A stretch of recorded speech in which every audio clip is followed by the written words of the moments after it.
Hydrogen or EV car.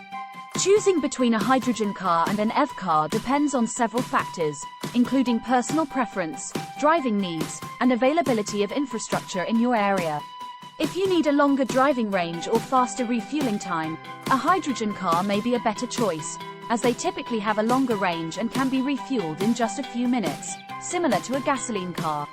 However, it's important to note that the infrastructure for hydrogen refueling is currently limited and expensive to build.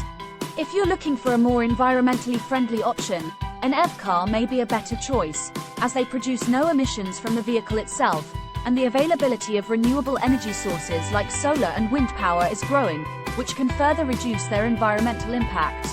However, the charging time for EVs is longer than refueling a hydrogen car, and their range may be limited.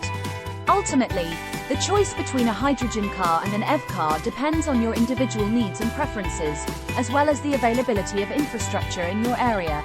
It's worth considering both options and doing research to determine which one is the best fit for you. Thanks for watching.